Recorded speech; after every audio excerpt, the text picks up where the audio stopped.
This is a presentation by Thomas Wickenden of the Accrediting Council for Independent Colleges and Schools. The title of the presentation is Reverse Reinterpretation in Dictionaries of English Place-Names, Why the Origin and Identity of the Hwicce remains so obscure. Thomas Wickenden, PhD, served on the faculty of the School of Communication at Ithaca College and as an administrator at colleges, universities, state boards, and federal agencies. His current research is on the early medieval history of Northern Europe, with a focus on the obscure Anglican tribe named the Wicingas. So I will start your presentation.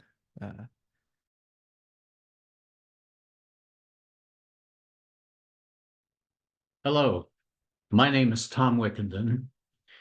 My last affiliation before retiring was with ACICS, the National Accreditor of Independent Colleges and Universities. This presentation stems from research I am currently doing in early medieval history. The title is Onomastic Evidence of the Origin and Identity of the Hwicce. The Hwicce were an obscure tribal group that founded a kingdom in the Western Midlands of Britain toward the end of the 6th century. Very little is known about this period of history and about this tribal group. A new theory of the Hwicce has recently been developed based on the use of place names to trace tribal migration routes. But the findings of this place name tracing conflict with place name dictionaries and related databases. So the purpose of this paper is to resolve that conflict by explaining through onomastic evidence where the Hwicce came from and why so little is known about their origin and identity.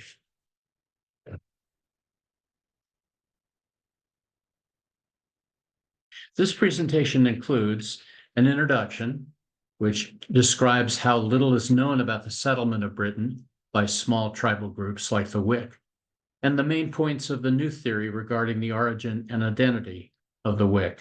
This is followed by a migration map to illustrate the conflict between the place names explained by the theory and the etymologies for these same place names provided by published dictionaries and searchable databases. This fundamental and pervasive conflict calls into question the validity of the new theory. After describing a methodology for analyzing and summarizing this conflict, we will look at the findings from the research. These findings will lead to a discussion of the main causes of the conflict and then to a conclusion which resolves the conflict. The existence of a people known as the Hwicce is amply documented by references in Latin and in Old English, dating from before the year 1000.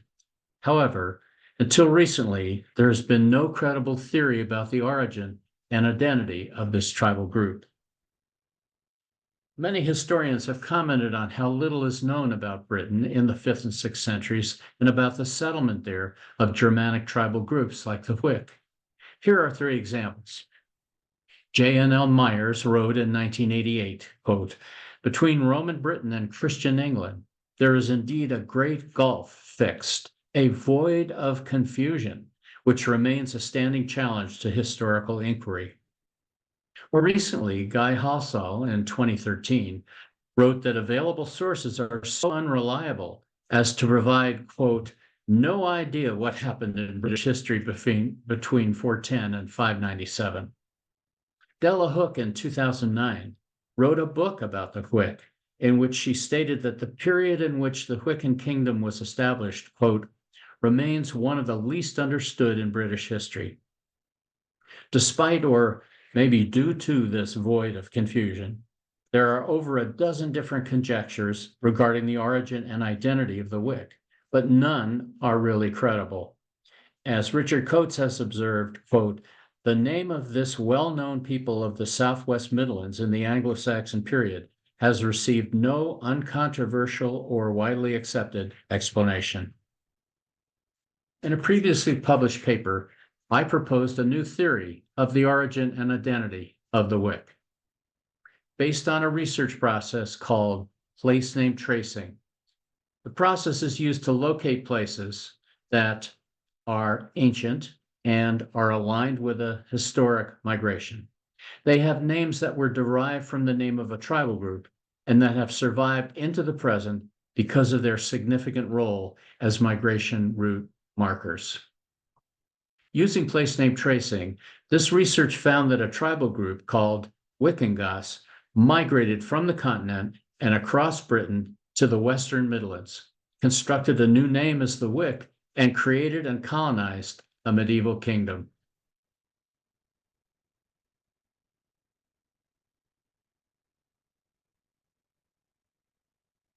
This map describes the migration of the Wicingas in Britain, according to the new theory.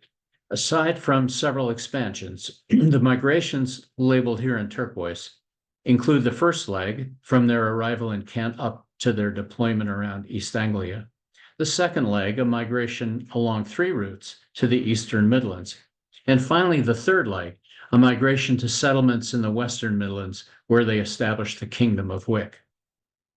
Place name dictionaries at first provided support for a few settlements at the end of the first leg, those in green, and at the end of the second leg of this migration, the one in yellow. However, an analysis of etymologies will show that this support disappeared over time. Dictionary editors did not build upon the findings of early historians about the presence of the Wicingas at Whissendine and Rutland, or even wonder how the Wicingas at Wicinset and Witchenham in Norfolk might have migrated to Rutland and beyond. In fact, they gradually reinterpreted and criticized these findings without offering any explanation. We will focus here on the evolution, or more accurately, the devolution, over time of etymologies for Whissendine, one of the 3 locations at the end of the second leg. This set of locations is critical to the new theory, since it was from here that the Wicingas launched their incursion into the Western Midlands, where they constructed a new tribal identity and became the Wic. Although the Wicingas migration routes proposed by the new theory appear to be valid, there's a major conflict between the evidence of the place names which define these routes and the etymologies of these same place names provided by authoritative dictionaries and searchable databases of British place names. While a few of these etymologies support the new theory, most describe the derivation of these names not from the Wicingas, but either from the name of the Wic themselves or from one of several homophones of Wic. The explanations provided by the new theory and those provided by authoritative publications cannot both be true. This conflict between place name tracing and place name dictionaries must be analyzed and explained before the validity of the new theory can be verified. That is the purpose of this presentation.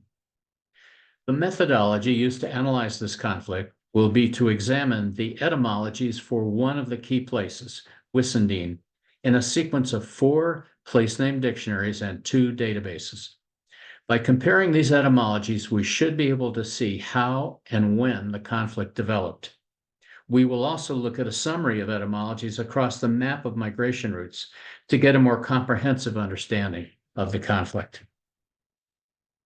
In 1936, in the entry for Whissendine in the concise Oxford Dictionary of English Place-Names, Eilert Ekwall writes that Whissendine means, quote, Valley of the Wicingas, and that, quote, Wicingas is probably a tribal name derived from personal names in Wic. He identified this tribal group as the source of the name because the earliest recording or attestation of the place name, Wicingadine, is nearly identical to the name of the group, Wicingas, plus the suffix dine. This is, of course, in line with the finding of the new theory, so the conflict has not developed at this point.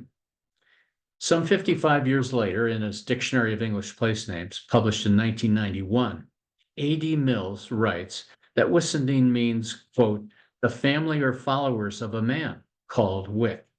Alternatively, Old English Wicinga, meaning of the pirates.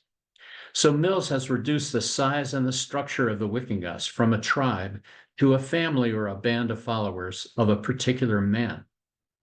Also, as an alternative to the name, he provides a noun, a word used most often not to describe immigrants or settlers, but the Vikings, pirates who sailed the North Sea several centuries after the Wicingas arrived in Kent. So by this time, the Wicingas, while still evident, are being reduced in size and structure and confused with the Vikings. 3 years later, in 1994, in the place names of Rutland, Barry Cox writes about Whissendine that, quote, this place name is based on Old English wick, not Wicingas, but wick. But whether wick here is the well-known major folk name or an unrecorded personal name derived from it is uncertain. So after Mills reduced support for the Wicingas, Cox reinterprets the previous etymologies by replacing the Wicingas with the well-known wick. Etymological reinterpretations such as this typically replace an unfamiliar name by a more familiar one. Because this replacement reverses the order of these two names, both in time and in direction of migration, it should be designated a reverse reinterpretation. The Cambridge Dictionary of English Place-Names, published 10 years later in 2004, edited by Victor Watts and colleagues, continues the reverse etymological reinterpretation introduced by Cox, describing the name as meaning, quote, the valley of the Wicingas, the people called after Hwicce or of the Hwic. Watts ends the entry for Whissendine with an explicit, personal, public criticism of references to the Wicingas, citing specific pages of an early edition of Cox's book. Watts states that, quote, earlier explanations of the specific form Old English Wicinga, genitive plural of wicking, a pirate, or Wicinga, the people after Wick, Old English personal names, Wick, are unsatisfactory. This public rebuke without any explanation is most unusual. However, it's reminiscent of the stern warnings provided earlier by co-editor Margaret Gelling. In the introduction to the first edition of her book about place names, she counsels all non-specialists to avoid the analysis of place names, which can result in what she described as catastrophic misunderstandings and extreme embarrassment. She also sets an example for scholars by taking pains, as she puts it, to free place name studies from the notion that these names commemorate the founders of new settlements. So here's where the conflict begins. The reverse reinterpretation, along with the criticism, the warnings, and the examples all serve to point research away from looking at the migration of the Wicingas, and therefore away from any possible connection between them and the Hwic. And in the two searchable databases which were based on these dictionaries, this approach was continued. Uploaded online in 2012, the Key to English Place Names notes that Whissendine means, quote, either Hwicce Valley or Valley of Hwicce's people, alternatively, perhaps Pirates Valley. Between 2013 and 2018, the findings of the county-by-county Survey of English Place Names were digitized as a searchable database. Repeating the etymology developed earlier by Cox, the survey reports that the place name Whissendine is based on the Old English word Hwic, either the tribal folk or person who was part of the tribe. It's clear from this review that information about the tribal group Wicingas provided by Ekwall in 1936 was gradually erased until all mention of this tribe as the source for the place name Whissendine has been silenced.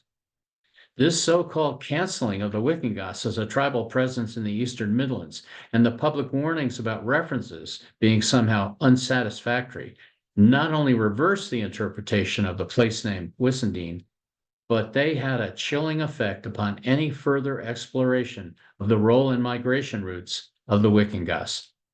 This review gives a clear indication of the major source of the conflict between the existing dictionaries and the new theory. This same conflict extends from Whissendine to the names of nearly all the places aligned with the arrival of the Wicingas in Britain and their migration across the Midlands. Taking a look at the names of a dozen such settlements, which the new theory suggests are derived from Wicingas, we find the latest databases offer different derivations for each of them. Since the editors of these databases weren't aware of the presence of the Wicingas, they turned to the Hwic and to other possible sources for the names of these same locations. Most of these other sources are homophones or homonyms, names that look and sound similar to Wic, the root of Wicingas. They include names such as Hwicce, the designation of many small post-Roman settlements across Britain. This name was used 45% of the time. Another name that was used 25% of the time was, of course, Hwicce, the name of the tribal kingdom established at the end of the Wicingas migration to the Western Midlands.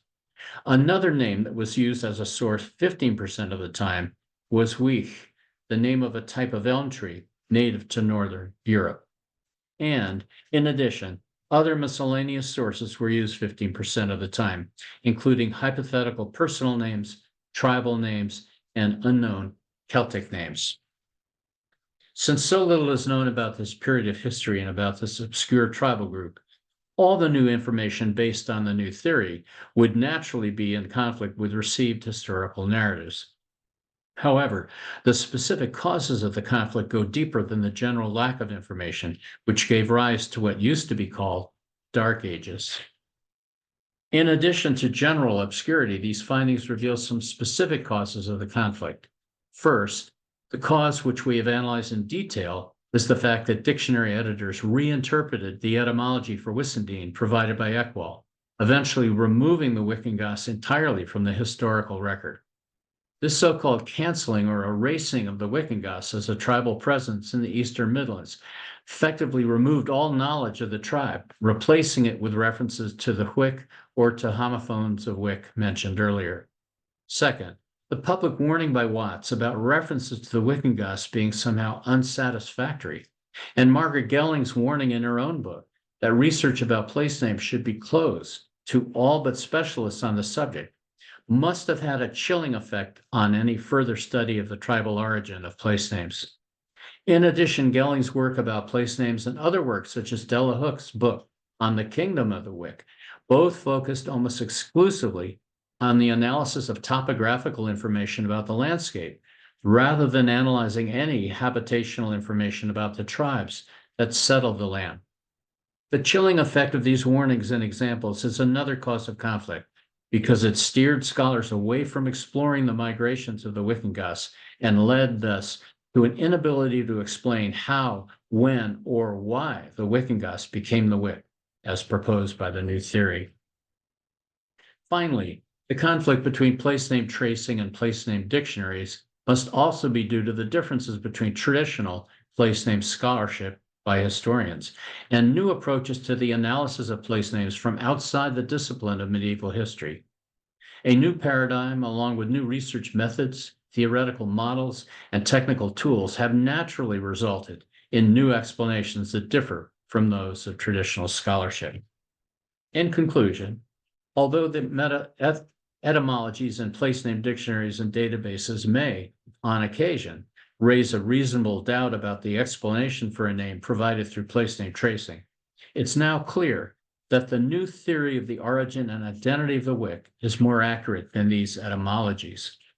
Strong support for the validity of the new theory is provided by the number of ancient places aligned with migration routes whose names derived from Wicingas, and the detailed socio-onomastic models of motivation and method that explain how the Wicingas became the Wic. On the other hand, these place name dictionaries and databases have severe limitations because they're uninformed about the Wicingas. The path toward an understanding of the Wic can thus be cleared by ignoring these sources when they conflict with the new theory. This conclusion resolves the conflict in support of the validity of the new theory. Moreover, the validity of the new theory demonstrates the reliability of the new research methods. Therefore, these methods might be usefully applied to trace the migration of other Germanic tribal groups across the continent and throughout Britain. Thus, they might help to fill the current void of confusion mentioned by J.N.L. Myers and other historians. Thank you for watching this presentation. I welcome any comments or suggestions you might have.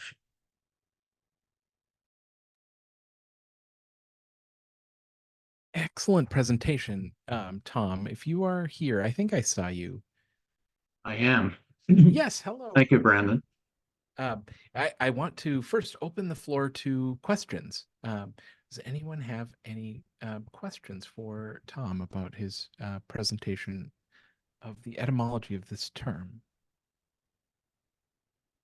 Yes, I'd like to ask a question. So yes, I'm from East Anglia, and we do have statues of a bishop of like 3rd AD or something. I don't know. I mean, really way, way back. I'm wondering if there is there archaeological evidence in the different places that they lived that maybe link up with all these name findings?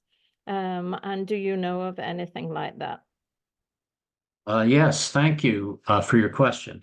There are a number of sites around East Anglia where the Wicingas, or they were also known by an endogenous name, the Wiccan, settled. For example, Wiccan Bonhunt is one. There are 2 other Wiccans located at the western border of East Anglia. And there's a Witch Ford also, which I believe is derived from the Wiccan. And there are a few very small places along the coast because they were assigned by the Britons. They came across in part as an invitation to be mercenaries, and they were assigned by the Britons to locations to block the Picts from attacking from the north down these river valleys. So the River Cam, from which we have Cambridge, that was one of the main routes. The Picts, they were afraid Picts would come down and attack London. So they have done archaeological research on some of these, like Wiccan Bonhunt, excuse me, and they found that it was that one in particular was a very large early Anglo-Saxon settlement. And you can see if they were coming up from Kent, where they landed, and were being assigned to positions to defend along the River Cam, that would have been one of the first main locations that many of these Wiccan were settled before they then went on north. And then eventually they all migrated, not all, but many of them migrated westward from there. So yes, there is archaeological evidence of these early Angles, I believe, that they settled there. However, if you look up place names in these dictionaries, they do not talk about this tribe, the Wicingas, because they said, first of all, they only looked at names in the Eastern Midlands, like Whissendine, and then they said, no, we think it's unsatisfactory to talk about the Wicingas. They must have been this much better, well-known tribe, the Hwicce, who founded this kingdom in the Western Midlands. And so the main finding of this particular presentation is this reinterpretation. They took the evidence that there was a tribe coming across that eventually became the Hwicce, and they said, no, it's unsatisfactory to talk about this tribe. We're not going to mention them any longer in these dictionaries and these databases. So it's just, I was amazed to find that they had totally erased the name of this tribe, for which, as you're asking, they did. There is archaeological evidence of many of the larger, I call them place name markers, or migration route markers, or pipeline markers, because obviously migration went on for many decades, maybe even more than a century.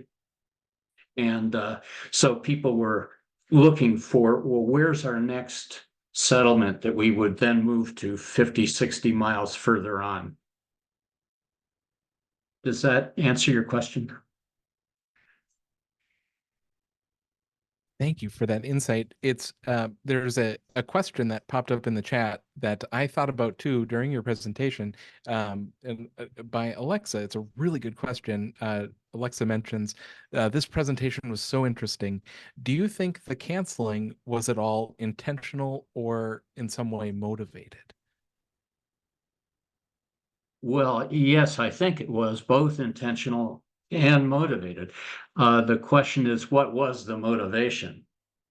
And I believe so. The Margaret Gelling was one of the co-editors of the dictionary where the complaint or the criticism appears. And it just amazed me that in a dictionary, the editors would criticize another author of a dictionary, another historian. And they didn't mention his name, but they referenced his dictionary and the pages in his dictionary as the source of this idea that there was this tribe, and said this is unsatisfactory without giving any explanation at all. So I've rambled on a little bit. Remind me what your question was again. Oh, it's that. Do you think the canceling was intentional or Ah. motivated? Yeah. Yes. So what was Margaret Gelling? So as a co-editor, I think the criticism really came from Margaret Gelling because about 10 years earlier, she had written a book called Signposts to the Past, and it's about place names and British history and how you can use names to find out about and research history. She was part of a historical movement, and in the 60s and 70s, they revolutionized the chronology that had been received history.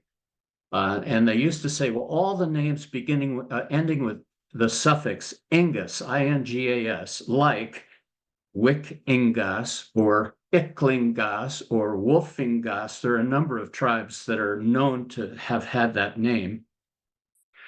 It used to be thought those were the earliest, but then archaeology discovered, well, that, you know, those names are not the same as the places that appear to be the earliest. So she led a movement to say, let's not jump to the conclusion that just because we know the name of a tribe, that they actually might have founded a place that has the same name, that might not have been the first settlements. And so it was a major movement.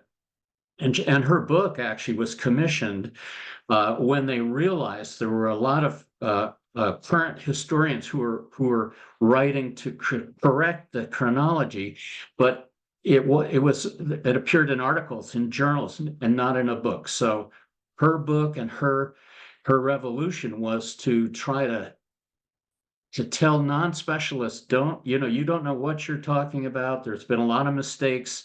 Let's not even get into this any longer. And so she led a movement to say, let's focus on landmark topology references and get away from tribal references. And so the criticism, her examples and her book really, I think, chilled the possibility of research into, and that was the motivation.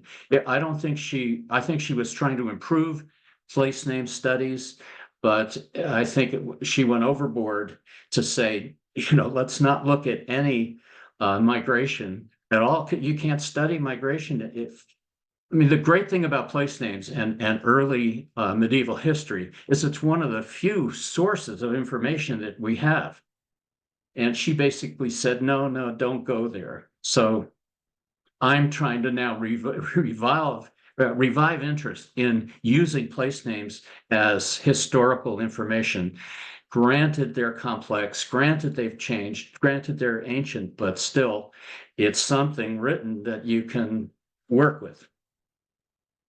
Thank you for that. It's, I think, well, for all of us who have dealt with etymologies in the past, when two or more scholars gather, we'll have, multiple opinions. And I think this is a really sort of concrete argument that brings this possible origin back into the limelight.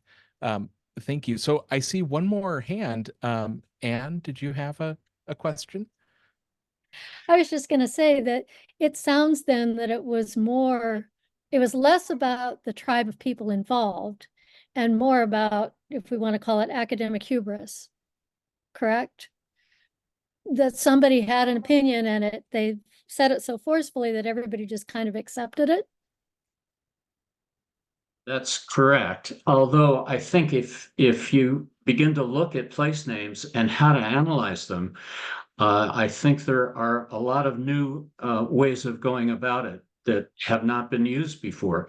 For example, if you want to look at migration routes, you have to look at the relationship and a trail of names, not individual etymologies of this name or that name. One way to do this, if a name has survived over time, then it's on current maps and it's in current databases of Google Maps, for example. So what I did, it sounds silly, but I used Google Maps and I said, show me all the Wiccan related names in this area. And I said, well, the migration went from here to here, at least according to historians. So is there a trail of, can I track the names in that direction? And when I found a trace and a track, I said, well, that probably is a migration route. And then you go to the earliest recordings of those names to be sure that they are actually related to the name of the tribe.